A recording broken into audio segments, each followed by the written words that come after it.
Hi, my name is Sue O'Halloran. I'm going to tell you a story that's an excerpt of a longer story, a story about the war that broke out in former Yugoslavia in the early 1990s. This is a story of my neighbor Hasan. Now I'm going to say it as if Hasan were speaking to you in the first person. I do not do a Bosnian accent, believe me. But I want you to get a little flavor of Hasan's speech and most of all the spirit of my dear neighbor. So here's a little bit of Hasan's story. I remember first day of siege. I was in college back then, 21-year-old. It is March 4, 1992, and I wake up and I hear my father's voice out in the living room. What is going on? I have to tell you, my father's the type never late for work, never miss a day of work. He never call in to say he's sick. I walk out to living room sleepy, and this is how my father greet me. The whole city is blocked down. People are running around with machine guns. You can't go anywhere. I sit down. I watch TV. We watch TV together. We watch our neighbors absolutely flipping out. Just the night before, my friend, a Christian, he was at our house. We are school friends, right? We are hanging out.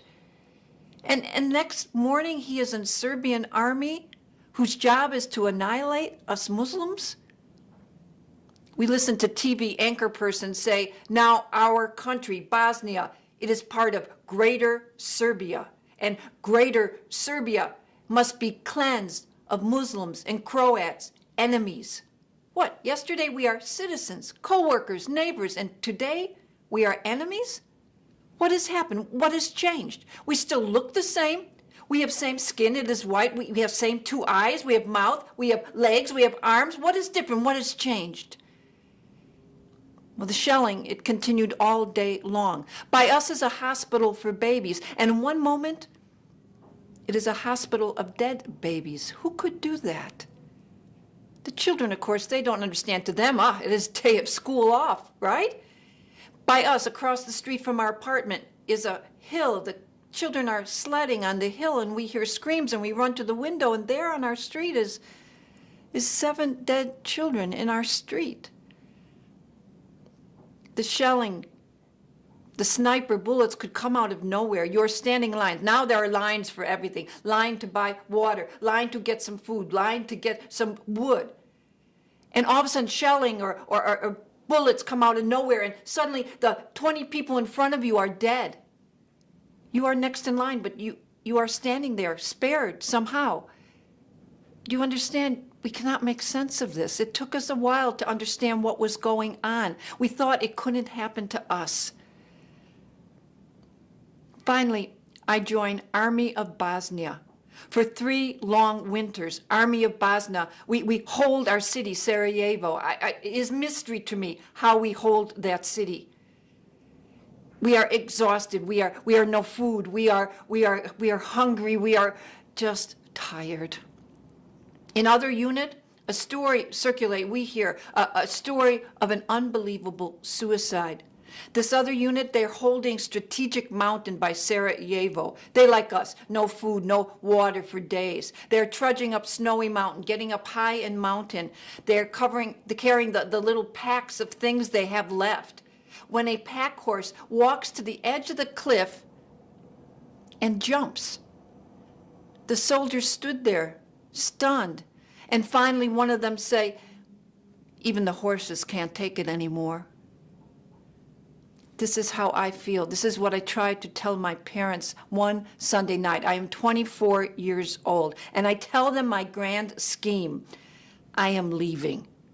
They have one comment for me. You are out of your mind. How will you get out of here, they say. The whole region is at war, and our own people could shoot you for deserting the army. I don't care, I say. I do not care. I have got to get rid of these pictures that are in my mind, these pictures that are driving me crazy. I have to leave. Long story. My friend Dino, who is also an army, he leaves with me. We sneak out of tunnel. We get out of city, which is blocked. No way in, no way out. We find way out through tunnel. And when we emerge from that tunnel, there before us, like big, dark, black wall in the night, is Mount Trebenik, where just 6 years before, Olympic athletes are skiing. The 1984 Sarajevo Olympics. Oh, so much joy on Mount Trebenik. So much pride we have. The whole world is watching us host the Olympics. And now Mount Trebenik is surrounded by death. Later in Long Story, I tell you many more adventures, almost caught, almost turned in, lying, hiding, cheating, whatever we can do to escape.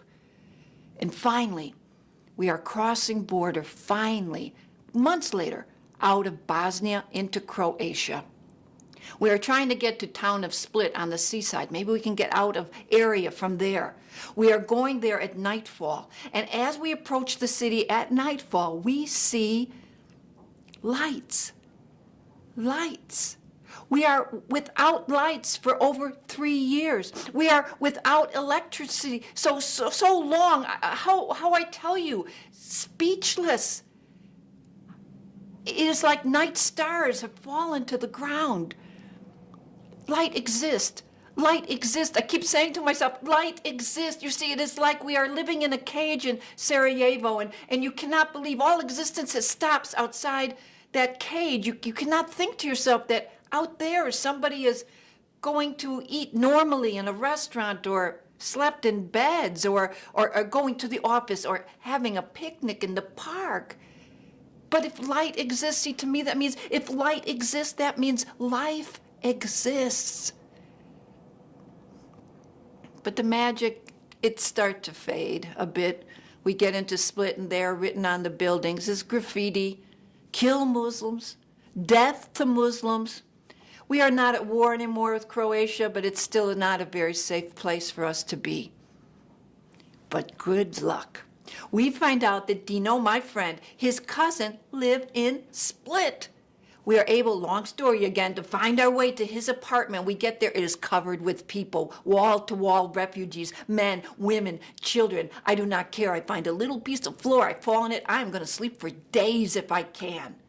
When this woman come next to me, ask me where we've been. Well, I do not want to tell her whole story, months of escape, right? So I mumble a few words. And then she asked me where we think we're going.